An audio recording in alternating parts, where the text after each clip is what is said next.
وَإِذْ غَدَوْتَ مِنْ أَهْلِكَ تُبَوِّئُ الْمُؤْمِنِينَ مَقَاعِدَ لِلْقِتَالِ وَاللَّهُ سَمِيعٌ عَلِيمٌ إِذْ هَمَّ الطَّائِفَتَانِ مِنْكُمْ أَنْ تَفْشَلَا وَاللَّهُ وَلِيُّهُمَا وَعَلَى اللَّهِ فَلْيَتَوَكَّلِ الْمُؤْمِنُونَ وَلَقَدْ نَصَرَكُمُ اللَّهُ بِبَدْرٍ وَأَنْتُمْ أَذِلَّةٌ فَاتَّقُوا اللَّهَ لَعَلَّكُمْ تَشْكُرُونَ إِذْ تَقُولُ لِلْمُؤْمِنِينَ أَلَنْ يَكْفِيَكُمْ أَنْ يُمِدَّكُمْ رَبُّكُمْ بِثَلَاثَةِ آلَافٍ مِنَ الْمَلَائِكَةِ مُنْزَلِينَ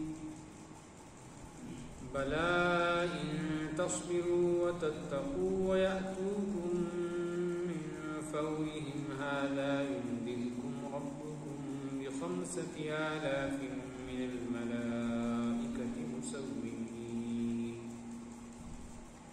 وَمَا جَعَلَهُ اللَّهُ إِلَّا بُشْرَىٰ لَكُمْ وَلِتَطْمَئِنَّ قُلُوبُكُم بِهِ وَمَا النَّصْرُ إِلَّا مِنْ عِندِ اللَّهِ الْعَزِيزِ الْحَكِيمِ لِيَقْطَعَ طَرَفًا مِّنَ الَّذِينَ كَفَرُوا أَوْ يَكْبِتَهُمْ فَيَنقَلِبُوا خَائِبِينَ لَيْسَ لَكَ مِنَ الْأَمْرِ شَيْءٌ أَوْ يَتُوبَ عَلَيْهِمْ أَوْ يُعَذِّبَهُمْ فَإِنَّهُمْ ظَالِمُونَ وَلِلَّهِ مَا فِي السَّمَاوَاتِ وَمَا فِي الْأَرْضِ يَغْفِرُ لِمَن يَشَاءُ وَيُعَذِّبُ مَن يَشَاءُ وَاللَّهُ غَفُورٌ رَّحِيمٌ صدق الله العلي العظيم وصدق رسوله النبي الكريم.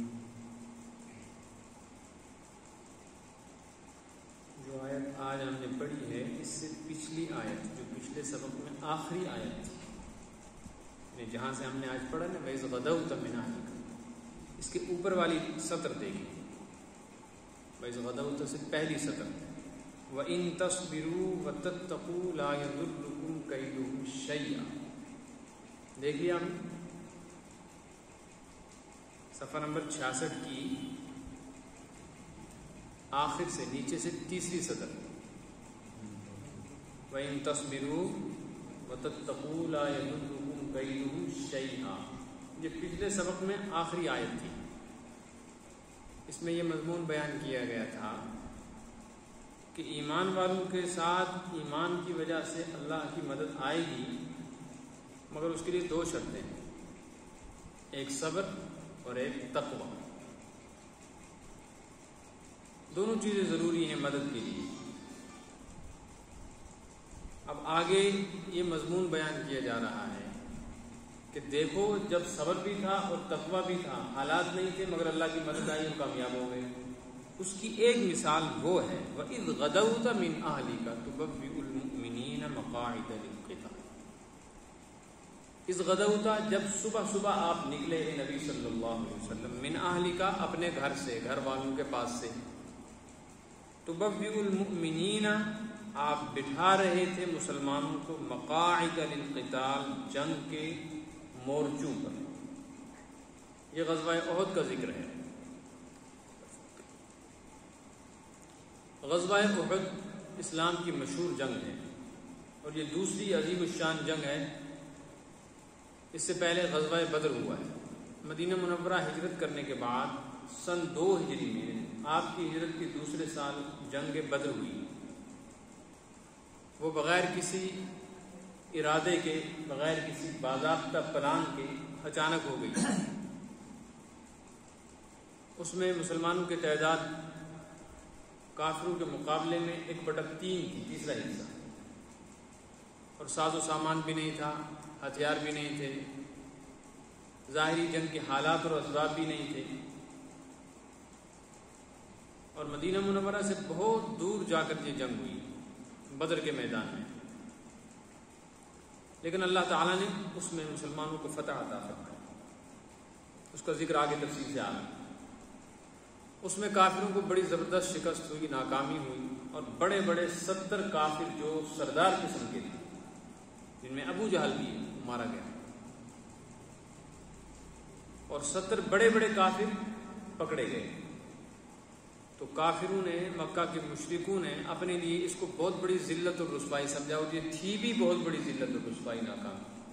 اس لیے انہوں نے جاتے ہی فوراً ایک نئی مجلس بلائی، میٹنگ بلائی، اور اس میں یہ ارادہ اور وعدہ کیا کہ ہم نے جو آج شکست اور ذلت دیکھی ہے، اس کا بدلہ ہمیں مسلمانوں سے لینا ہے۔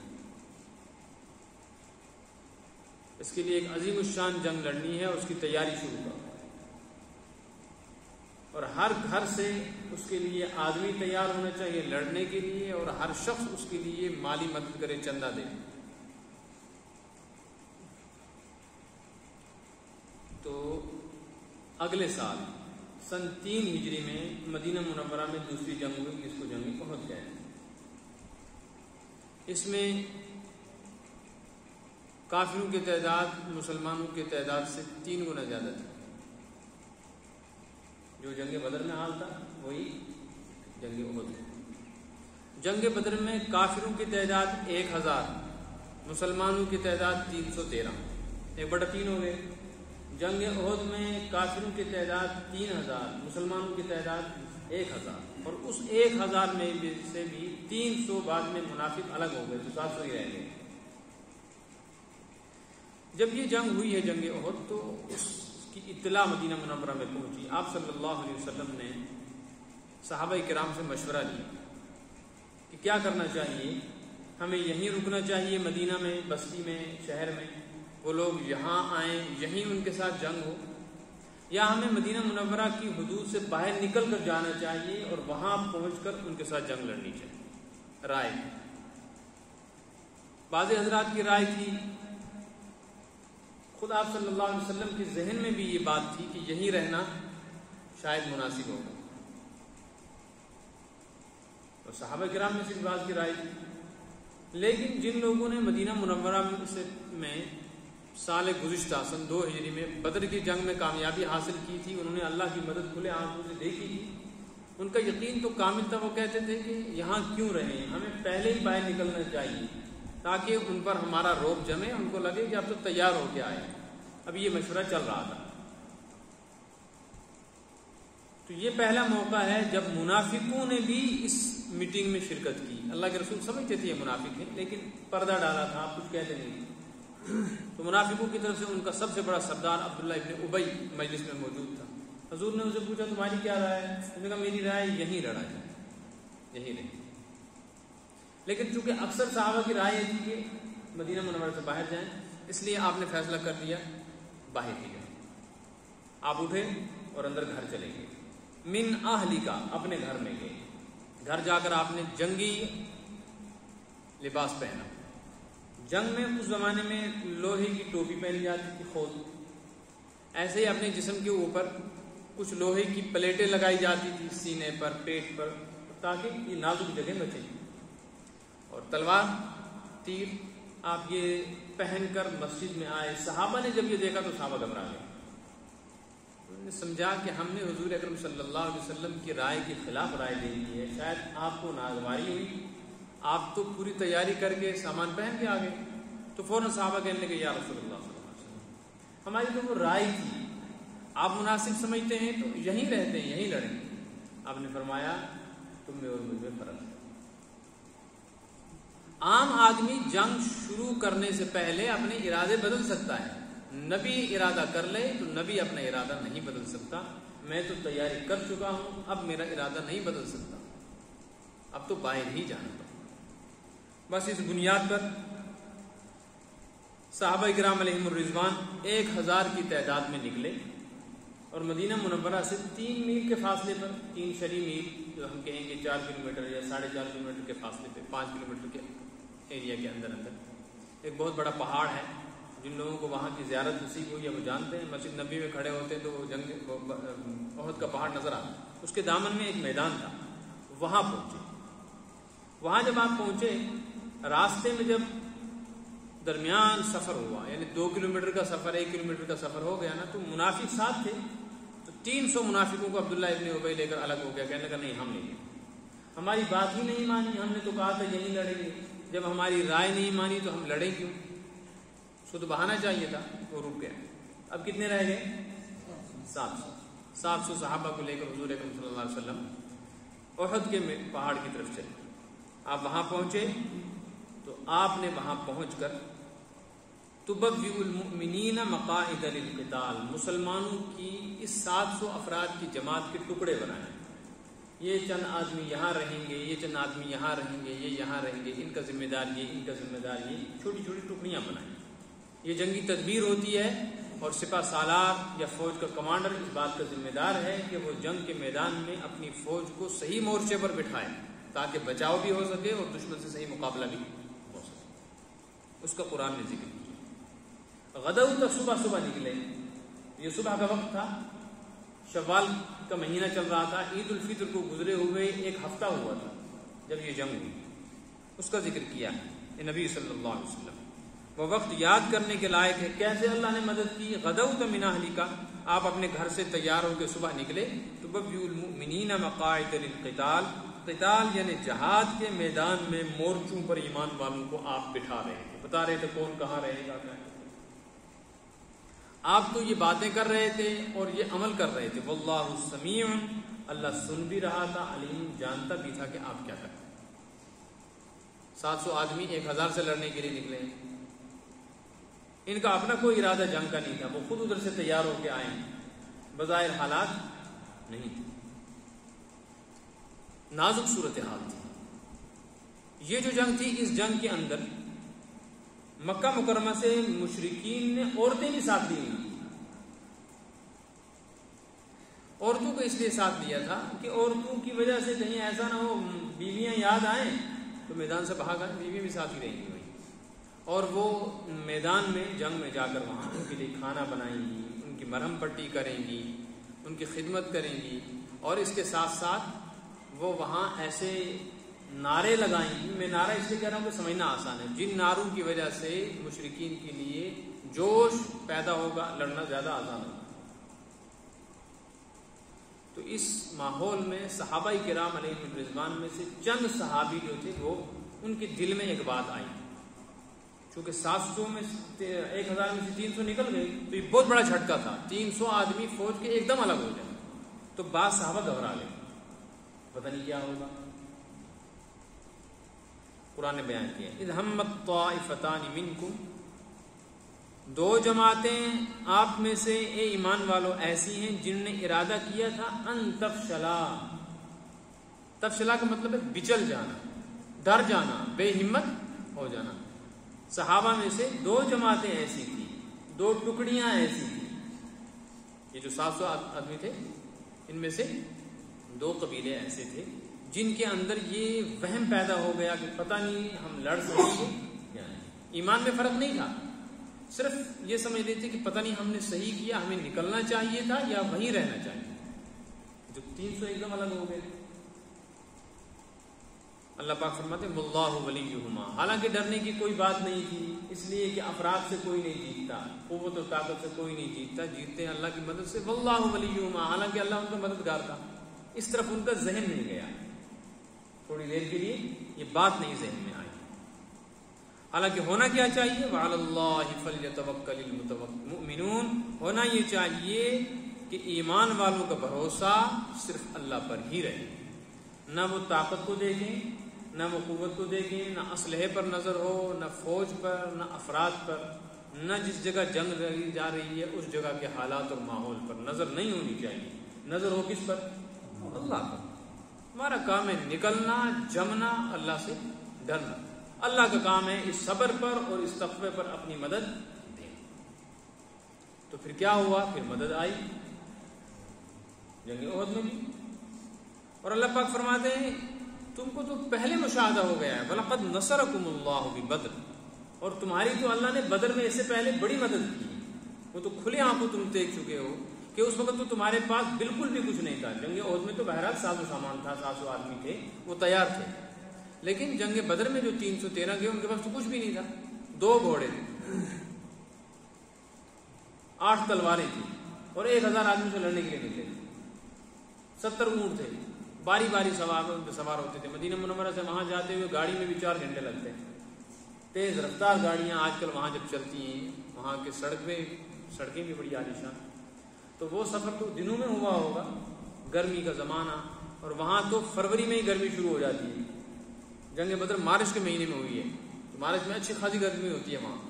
تو مارچ کے مہینے میں سنگلاخ پہاڑوں کا سفر، سر پہ کوئی سائبان نہیں، کھانے کو کچھ نہیں، جسم پہ پورے کپڑے نہیں، رمضان کا مہینہ، روزے رکھے ہوئے ہیں، اور اسی حالت میں ایک سواری پر 2 صحابی بیٹھے ہوئے نہیں. وہ اترتے ہیں، تھکا ہوا صحابی بیٹھتا ہے، وہ چلتا ہے چند قدم، پھر اس کے بعد دوسرے کا نمبر آتا ہے. یہ صورت حال.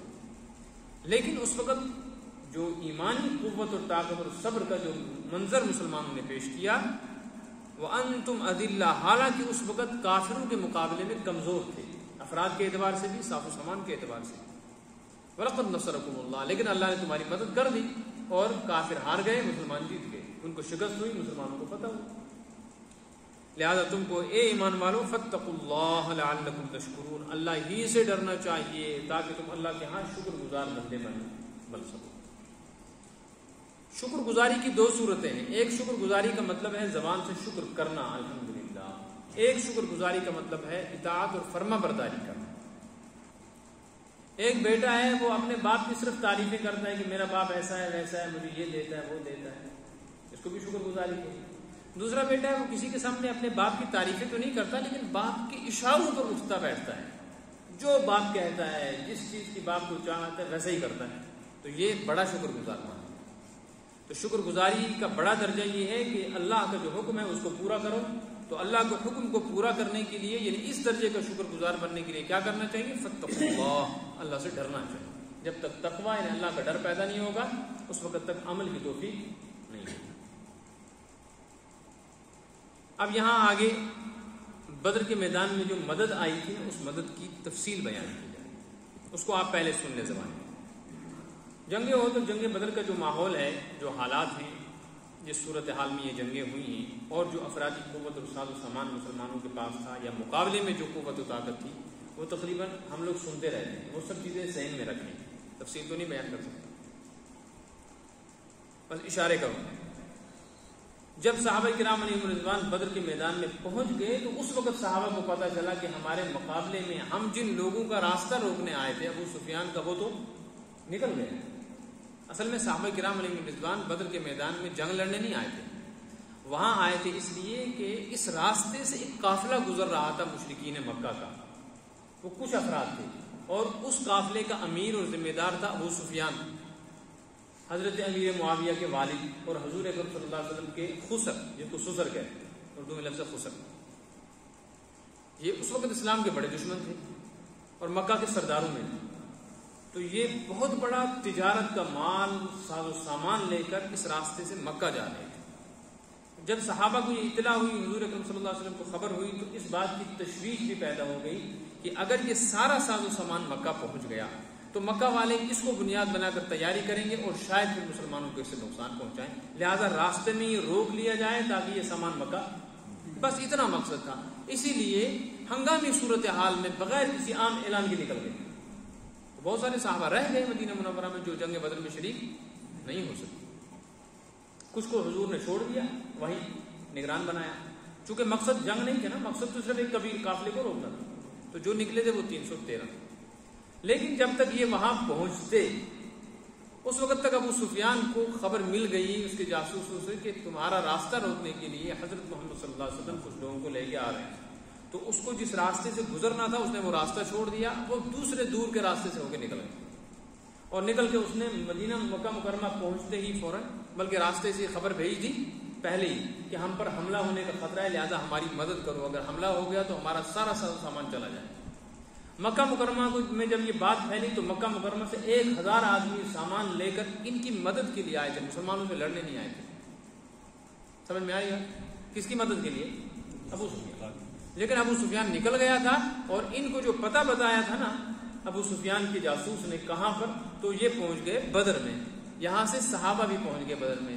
تو جن کے مقابلے میں آئے تھے وہ نکل گئے، اور جو ان کی مدد کے لیے آئے تھے ان کا ٹکراؤ مسلمانوں سے ہو گیا، اور ان کی تعداد تھی 1000. کھا پی کر موٹے تازے اپنے اسلحے اور ساز و سامان کے ساتھ. مسلمانوں کی تعداد 313, بھوکے پیاسے اور جنگ کی کوئی تیاری نہیں, اسلحہ نہیں, ساز و سامان نہیں. تو اس ماحول میں حضور اکرم صلی اللہ علیہ وسلم کے سامنے صحابہ کی یہ بات پہنچی کہ لڑیں گے کیسے؟ یہ تو آ گئے, یہ تو اب لڑیں گے. وہ تو چاہ رہے تھے کافر کہ ہم لڑیں, اب ہم آ ہی گئے ہیں, اب ہم ختم ہی کر دیں. 313 یہ کون سا مسئلہ ہے؟ ابو جہل بھی تھا اس میں. تو اللہ تعالیٰ نے صحابہ کی اور حضور اکرم صلی اللہ علیہ وسلم کی مدد کی کہ جمے رہو, صبر کرو. انہوں نے صبر بھی کیا, جمے بھی رہے اور اللہ سے ڈرتے بھی رہے. حضور کو تنہا نہیں چھوڑا, حضور کے ساتھ لگے رہے, سختی گرمی سب برداشت کی. تو اللہ تعالیٰ نے فرمایا حضور اکرم صلی اللہ علیہ وسلم کو کہ اپنے صحابہ کو خوشخبری دے دیں, تم ان سے 3 گنا کم, یعنی یہ 1000 ہیں اور تم کتنے ہو؟ 3 گنا زیادہ ہو گئے نا. تو ہم ان سے 3 گنا زیادہ فرشتوں کے ذریعے تمہاری مدد کریں گے. 1000 کو 3 سے ضرب دے تو کتنے ہو گئے؟ 3000. کہ ابھی تو آپ کو نظر آ رہا ہے کہ یہ ہم سے 3 گنا زیادہ ہیں. ہم 313 صحابہ کے ساتھ 1000 کافروں کے بدلے میں 3000 آسمان سے فرشتے اتاریں گے. کتنے اتاریں گے؟ منزلین.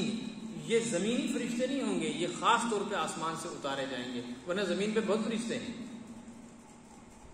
تو وہ زمینی فرشتے بھی لڑ سکتے تھے, لاتعداد فرشتے زمین پر, لیکن یہ آسمان سے کیوں اتارے گئے؟ یہ بطور خاص مسلمانوں کی تسلی کے لیے اتارے گئے تھے کہ یہ عام زمینی فرشتے نہیں, ان کی مدد تو ویسے بھی ساتھ ہے, یہ صرف آپ لوگوں کی تسلی کے لیے آسمان سے اتارے. یہ جنگ لڑنے نہیں آئے تھے, یاد رکھنا, فرشتے جنگ لڑنے نہیں آئے. یہ ایک سوال کا جواب ہے, سوال آ گیا ہے. فی الحال صرف یہ بات رکھیں ذہن میں کہ فرشتے جو آسمان سے اترے یہ جنگ لڑنے نہیں آئے. یہ کیوں آئے تھے؟ مسلمانوں کو تسلی رہے کہ 3000 کے مقابلے میں تو ہم 1000 کے مقابلے میں ہم 3300 ہو گئے, 3 گنا سے بھی زیادہ. پھر خطرہ یہ تھا کہ 300 صحابہ رات گزاری تھی, ایسا نہ ہو اچانک یہ حملہ کر دیں کافر. تو حضور سے فرمایا گیا کہ نبی آپ کہہ دیجیے اگر انہیں اچانک حملہ کیا, اچانک حملے میں زیادہ خطرہ ہوتا ہے, تو ہم 3000 کے ساتھ 2000 اور اتاریں گے آسمان سے. کتنے ہو گئے؟ وہ جو 2000 مزید اتاریں گے وہ بالکل الگ قسم کی ایک کمپنی ہوگی فرشتوں کی, ان پہ الگ ہی ایک وردی ہوگی, ان کی الگ ہی ایک طاقت ہوگی, ان کا الگ ہی ایک اسلحہ ہوگا. وہ بھی صرف آپ لوگوں کی تسلی کے لیے آئیں گے, لڑنا آپ ہی کو ہے. لیکن یہ بشارت ہے اس بات کی کہ جب فرشتے آ گئے کامیاب مسلمان ہی. پھر ایسا ہوا کہ جنگ بدر میں فرشتے اترے, تو بدر کی طرف جب لوگ جاتے ہیں تو بدر کے علاقے میں داخل ہونے سے پہلے جو پہاڑی سلسلہ ہے, سب سے آخری پہاڑ جو ہے اس کو ملک الجبال کہتے ہیں. ملک اس کو کہتے ہیں جبل ملائکہ. جبل مانے پہاڑ اور ملائکہ مانے فرشتے. وہ پہاڑ جس پہ فرشتے نازل ہوئے, بہت بڑا پہاڑ ہے, تحت نسب. اسی پہاڑ کے اوپر 3000 فرشتے اترے تھے آسمان سے. جیسے ہی وہ پہاڑ پہ اترے اور ان کے پیر یا ان کا جسم پہاڑ کے ساتھ لگا تو پتھر کا یہ پہاڑ بالکل ایک دم ریت بن گیا, اور آج تک وہ ریت ہی ہے, کو سب نظر آتا ہے وہاں. وہ پہاڑی سلسلہ عجیب ہے, چاروں طرف پتھر, کالے سیاہ پتھر, اور یہ بڑا پہاڑ ریت کا. تب سے آج تک وہ ایسا ہی, اور اسی کے دامن میں جم رہے. تو یہ 3000 فرشتے اترے, اور ان 3000 فرشتوں نے مسلمانوں کے جم غفیر میں داخل ہو کر مسلمانوں کی تسلی کا کام کیا. اس تسلی کی کئی صورتیں. بعض صحابہ کہتے ہیں ہم نے آوازیں سنی, جیسے خود حضرت جبرائیل نے آواز لگائی, ایک نعرہ لگایا, وہ صحابہ نے سنا. بعض صحابہ کہتے ہیں کہ ہم نے اپنی آنکھوں سے دیکھا کہ ہمارے ساتھ سے ایک آدمی گزرتا تھا, امامہ لگایا ہوا, گھوڑے پر خوبصورت, اور وہ آ کر ہم سے پہلے, ہم جس کو مارنا چاہتے تھے ہم سے پہلے ہی اس پر تلوار پڑتی تھی, وہ مر جاتا. بعض صحابہ نے محسوس کیا کہ ایک عجیب قسم کا جانور ہمارے سامنے سے گزرتا ہے, اور اس کو دیکھتے ہی باقی جانور گھوڑے بھٹکنے لگتے, بھاگنے لگتے. یہ فرشتے تھے. لیکن چونکہ یکبارگی حملہ وہ نہیں کر سکے کافر، اس لیے 5000 والی ضرورت ہی پیش نہیں آئی، صرف 3000 ہی فرشتے اترے۔ سوال یہ ہے کہ ایک فرشتہ بھیجا اللہ تعالیٰ نے، تو حضرت لوط علیہ السلام کی پوری بستی کو اس نے آسمان پہ اٹھا کر پلٹ دیا۔ کیسی طاقت ہے فرشتے کی! تو جب ایک فرشتے کی اتنی طاقت ہے تو 3000 بھیجنے کی کیا ضرورت ہے؟ سوال سمجھ میں آ رہا ہے؟ دوسرا سوال، اگر 3000 فرشتے بھیجے تھے تو کافر بچ کیسے گئے؟ وہ تو سارے مر جانے چاہیے، وہ تو 70 ہی مرے، باقی تو بچ گئے، باقی فرشتوں سے کیسے بچے؟ اس کا جواب یہ ہے کہ یہ فرشتے لڑنے کے لیے نہیں آئے تھے۔ اگر یہ لڑنے کے لیے آتے تو پھر کافر وہاں سے بچ کے کیا نکلتے؟ دنیا میں کوئی کافر آج باقی نہ ہوتا۔ یہ آئے نہیں تھے لڑنے کے لیے، یہ جو تلواریں وغیرہ چلا رہے تھے نا، یہ مار نہیں رہے تھے، یہ صرف مسلمانوں کو دکھا رہے تھے تمہاری جماعت بڑی ہے، ان کی تسلی کے لیے، ان کی خوشخبری کے لیے۔ لڑنا تو انہی کو تھا، ورنہ فرشتوں کا کام لڑنا، ورنہ ان کے اندر لڑنے کی صفت ہی نہیں۔ وہ صرف منظر دکھا رہے تھے ان کو، تاکہ ان کو تسلی رہے کہ ہم 300 نہیں ہیں، ہم تو بڑے ہیں۔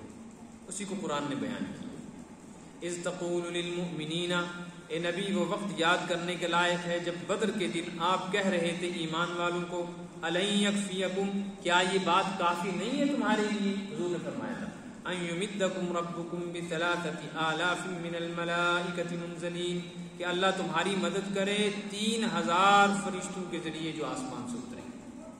آسمان سے اتارے گئے اس لیے تاکہ یہ نہ سمجھیں کہ جو زمین کے فرشتے ہوتے ہیں یہ نظر ہی نہیں آتے، کہ بطور خاص اتارے گئے ان کی تسلی اور اطمینان کی۔ حضور نے فرمایا کیا 3000 کافی نہیں ہے؟ صحابہ کہنے لگے بہت، لیکن اب یہ خطرہ ہے کہ 3000 فرشتے ہوں گے، 3000 یہ ہوں گے، تو اگر اچانک حملہ کیا تو کیا ہوگا؟ فرمایا بلا، یہ بھی کافی ہے 3000، لیکن ان تصبروا وتتقوا، اگر صبر کرتے رہو گے، وہی صبر کا مضمون ہے، اور اللہ سے ڈرتے رہو گے تو 3000 کیا چیز ہے؟ یاتوکم من فورہم ھذا، اگر ان نے اچانک کافروں نے حملہ کر دیا، یمددکم ربکم بخمسۃ آلاف من الملائکۃ، اللہ تعالیٰ تمہاری مدد 5000 فرشتوں کے ذریعے سے کرے گا۔ پہلے 3 بھیجے تھے، مزید کتنے بھیجے گا؟ لیکن چونکہ اچانک حملہ ہم نے کیا ہی نہیں، اس لیے 2000 کی ضرورت پیش۔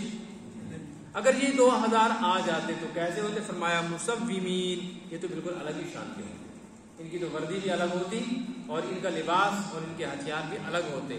پھر اگر لڑتے کہ نہیں؟ لڑتے نہیں، جب یہ میدان میں اترتے نا تو بس ان کے اثر ہی کی وجہ سے کافر مر جاتے اور مسلمانوں کی ہمت اور حوصلہ بڑھ جاتا۔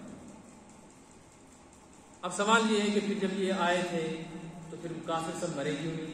اور 3000 اگر آئے تو پھر 3000 کو فرشتوں کو بھیجنے کی ضرورت کیا تھی؟ اللہ ایک فرشتے سے کام چلا۔ اس کا جواب ہے ما جعلہ اللہ الا بشرا لکم، اللہ نے یہ جو بھیجے نا فرشتے، یہ لڑنے کے لیے نہیں بھیجے، صرف تمہاری خوشخبری کے لیے۔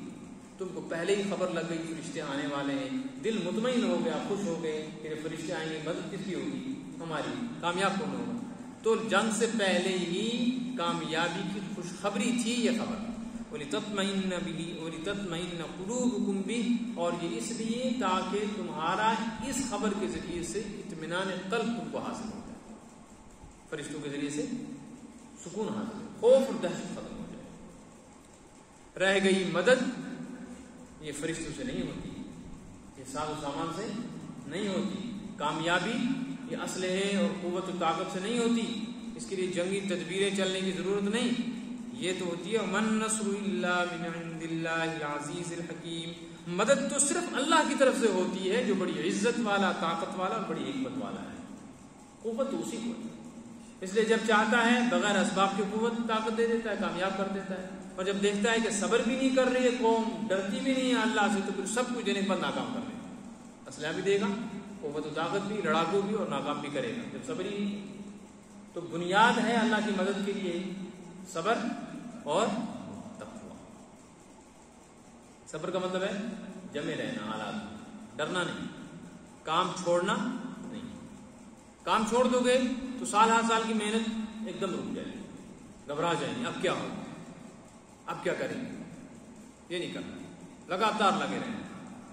یہ نہیں دیکھنا ہے افراد کم ہو گئے زیادہ ہو گئے، تھوڑے رہ گئے یا زیادہ، یہ نہیں دیکھنا۔ دوسرا یہ ہے کہ جب تک میدان میں ہو صرف جنگ ہی پر نظر مت کرو، اتقوا، اللہ سے ڈرتے ہی رہو، اور بھی جو احکامات ہیں خیال رکھو، شریعت کی پاسداری کرو، اللہ کے احکام کو پورا کرو. میدان جنگ میں بھی نماز معاف نہیں.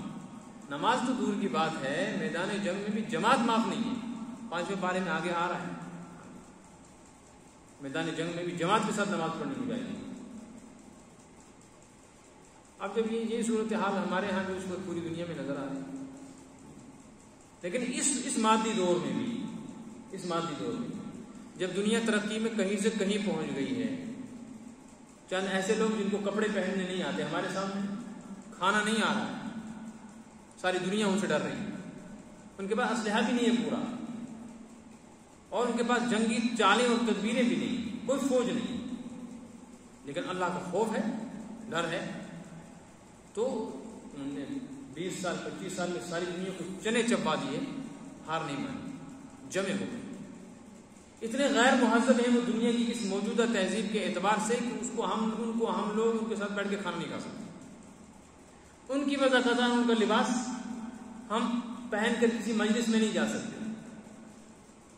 بات کرنی نہیں آتی ان کو. آج کی اس قوت و طاقت کے اس ماحول میں، اس دور میں اسلحے کی قوت و طاقت بھی ان کے پاس نہیں ہے، صفر ہے، صفر. دنیا کی کسی ملک کی طاقت ان کے ساتھ نہیں.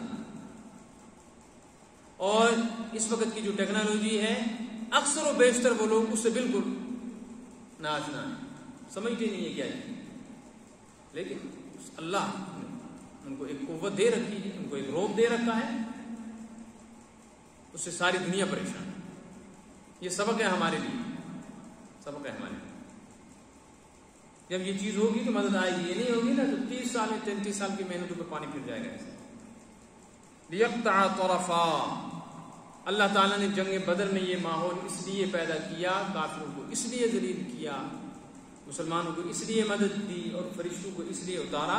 لیقطع طرفا من الذین کفروا، تاکہ کافروں کی ایک بڑی جماعت کو اللہ نیست و نابود کر دے، ان کی جڑیں کاٹ دے. لہٰذا بڑے بڑوں کی جڑیں کٹ گئی، بڑے بڑے رئیس افسر سردار، بڑے بڑے ان کے ساہوکار مارے گئے.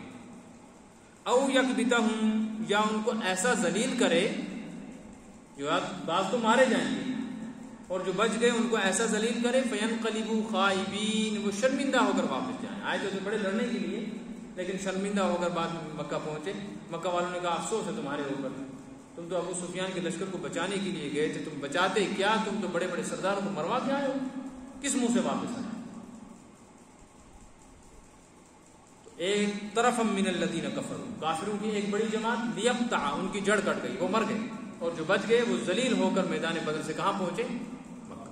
یہی ہوگا جب صبر کرو گے، تقوی اختیار کرو گے تو دشمن یا تو مر جائے گا یا رسوا ہوگا. مرا تو نہیں دشمن، لیکن رسوا ہو گیا. ہم اپنی آنکھوں سے دیکھ رہے ہیں، رسوا ہو گیا، چند لوگوں نے رسوا کر دیا. لیس لک من الامر شیء. اس موقع پر یہ اب مضمون ہے سابق جنگ احد کا، اب دوبارہ شروع ہوا. جنگ احد میں آپ صلی اللہ علیہ وسلم کو زخم لگا تھا اور آپ کا ایک دانت شہید ہوا اور آپ کے رخسار مبارک پر زخم لگ گیا، خون بہا. اس وقت آپ نے ایک بات ارشاد فرمائی تھی، فرمایا وہ قوم کیسے کامیاب ہو سکتی ہے جو اپنے نبی کا خون بہایا. تو آپ کو جو تکلیف پہنچی تھی، اور اس جنگ میں، جنگ احد میں حضرت حمزہ کے جسم کے ٹکڑے ٹکڑے کیے گئے، صحابہ کرام بڑی تعداد میں شہید ہو گئے، نقصان بھی ہوا. تو بعض روایات میں آتا ہے آپ صلی اللہ علیہ وسلم نے ان لوگوں کے لیے بد دعا بھی کی. تو یہ آیت نازل ہوئی، لیس لک من الامر شیء. آپ کی شان ایسی نہیں، نہ آپ نہ کریں، آپ صبر ہی کریں. یہ آپ کے اختیار میں نہیں ہے کہ کون زندہ رہے گا، کون مرے گا، کون ناکام ہوگا، کون کامیاب ہوگا، کون مسلمان بنے گا، کون کافر مرے گا. یہ اختیار آپ کا نہیں ہے، یہ تو اللہ تعالیٰ کا معاملہ ہے. جسے چاہے دے دے اور یتوب علیہ، جسے چاہے معاف کر دے. لہٰذا جنگ احد میں سب سے زیادہ نقصان جو مسلمانوں کو پہنچایا ہے، اور جس آدمی کی وجہ سے حضور اکرم صلی اللہ علیہ وسلم کا چہرہ مبارک زخمی ہوا، جس کی وجہ سے حضرت امیر حمزہ کے جسم کے ٹکڑے ہوئے، وہ حضرت خالد بن ولید رضی اللہ تعالیٰ عنہ ہوئی ہیں، جو بعد میں اسلام کے سب سے بڑے سپہ سالار بنے. حضور صلی اللہ علیہ وسلم کے سب سے چہیتے صحابہ میں پسندیدہ صحابہ. سیف اللہ کا لقب ملا ہے. حضور اکرم صلی اللہ علیہ وسلم نے حضرت خالد کو لقب دیا تھا اللہ کی تلوار. ان کے بارے میں آتا ہے انہوں نے 100 سے زیادہ جنگیں لڑی اور ہمیشہ یہ چاہتے تھے کہ یا اللہ میری شہادت ہو جائے, لیکن ان کی شہادت کسی جنگ میں ہوئی ہی نہیں. ان کی وفات ہوئی اپنے گھر میں بستر میں علالت. تو اس وقت کہتے تھے کہ میں نے شہادت کے شوق میں اتنی جنگیں لڑی, لیکن خالد آج کہاں جان دے رہا ہے, بستر میں. تو جو ساتھ میں بیٹھے تھے نا, تو کسی نے کہا کہ آپ پریشان کیوں ہیں, آپ کیسے شہید ہو سکتے ہیں؟ آپ کو اللہ کے رسول نے کہا ہے اللہ کی تلوار. اللہ کی تلوار کو کون توڑ سکتا تھا؟ کس کی ہمت تھی جو آپ کو مار سکتا تھا؟ آپ پر کس کی تلوار چلتی تھی؟ سیف اللہ کا مطلب ہی ہے اللہ کی تلوار, لہٰذا وہ شہادت آپ کو ملنے والی نہیں ہے. البتہ جو آپ نے ارادے کیے, چاہتے کیے اور میدانوں میں اترے, اس کی وجہ سے درجہ تو آپ کو ملے گا. اور یتوب علیہم, اللہ چاہے جسے معاف کر دے, جس پر رحم کرے, اور یعذبہم, جسے چاہے عذاب دے, ذلیل کرے, رسوا کرے. فإنہم ظالمون, حق تو یہی ہے کہ ان کو اللہ تعالیٰ ظالموں کو سزا دے, لیکن اللہ پھر بھی بہت ساروں کو ایمان دے. لہذا حضرت ابو سفیان بھی مسلمان ہو گئے, وہ جنگ بدر میں جن کی وجہ سے جنگ وہ بھی مسلمان ہو گئے. حضرت خالد بن ولید جن کی وجہ سے مسلمانوں کو سب سے بڑا نقصان ہوا, وہ بھی مسلمان ہو گئے.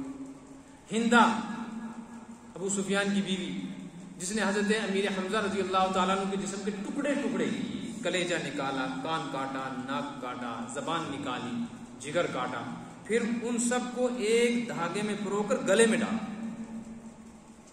یہ بھی مسلمان ہو گئے. اور وہ وحشی بن حرب, جس کو ہندا نے خریدا تھا اور جس نے حضرت امیر حمزہ پہ حملہ کر کے اللہ کے اس شیر کو گرایا, وہ بھی مسلمان ہو گئے. اللہ کا نظام کیوں ہوتا ہے یہ سب کچھ؟ ہماری چاہتوں اور تمناؤں کے خلاف. کبھی کبھی ہم کہتے ہیں ہم نے یہ کام کیا, ایسا ہونا چاہیے, کیوں نہیں ہوا؟ اللہ فرماتے کیسے ہوگا؟ وَلِلَّهِ مَا فِي السَّمَاوَاتِ وَمَا فِي الْأَرْضِ, آسمانوں میں زمینوں میں جو کچھ ہے یہ کس کا ہے؟ اللہ کا ہے. اللہ جو چاہتا ہے کرتا ہے, کسی کو کوئی اختیار نہیں. انسان کی بات طبیعت ہوتی ہے, جب وہ کسی کا ظلم دیکھتا ہے نا, پھر چاہتا ہے اس کو ظلم کی سزا ملے. اس وقت کے ہندوستان کے حکمران جو کچھ کر رہے ہیں ملک کے لوگوں کے ساتھ, صرف مسلمانوں کے ساتھ نہیں, ملک کے لوگوں, تو کبھی کبھی دل میں یہ بات آتی ہے کہ یاد آئی کفر پہ مرنے چاہیے, کیونکہ دنیا میں بڑے مزے اڑائے ہیں, آخر میں کم سے کم سزا تو ملے. لیکن پھر فوراً ہی زبان رک جاتی ہے کہ ہم کون ہوتے ہیں تو یہ اللہ کے بندے ہیں نا, کیا پتا اللہ تعالیٰ اتنی ساری باتوں کے بعد بھی کیا دے دے ان کو, ایمان دے. اور یہ مودی, یہ امت شاہ ہو سکتا ہے مسلمان بن جائے, اگرچہ ہم چاہتے ہیں کہ مسلمان نہ بنے, یہ اسی حالت میں جائیں, یہ اسی ہندو مذہب پر, اسی کفر میں. ہم ان کے کفر پر راضی نہیں ہیں, ہم یہ چاہتے ہیں کہ ہم اپنی تکلیفوں کا بدلہ ان سے نہیں لے سکے, احکم الحاکمین لے, اور دنیا میں کوئی بدلہ لینے کی صورت نظر نہیں آ رہی. لیکن اللہ جانے کیا ہو. یغفر لمن یشاء, جسے چاہتا ہے معاف کر دیتا ہے, ویعذب من یشاء, جسے چاہتا ہے سزا دیتا ہے. واللہ غفور رحیم, لیکن اللہ ہے بہت معاف کرنے والا اور رحم کرنے والا, اس سے معافی اور رحم کی امید لگائے رکھنی چاہیے, اور اللہ کی مدد حاصل کرنے کے لیے صبر اور تقوی اختیار کر کے زندگی گزارنی چاہیے. اللہ تعالی ہم سب کو عمل کی توفیق عطا فرمائے. اللهم انس وحشتنا في قلوبنا وارحمنا بالقرآن العظيم. اللهم اجعل القرآن ربيع قلوبنا ونور صدورنا وجلاء احزاننا وذهاب همومنا وغمومنا. اللهم ذكرنا من القرآن ما نسينا وعلمنا منه ما جهلنا وارزقنا تلاوته آناء الليل وأطراف النهار واجعله لنا حجة ولا تجعله علينا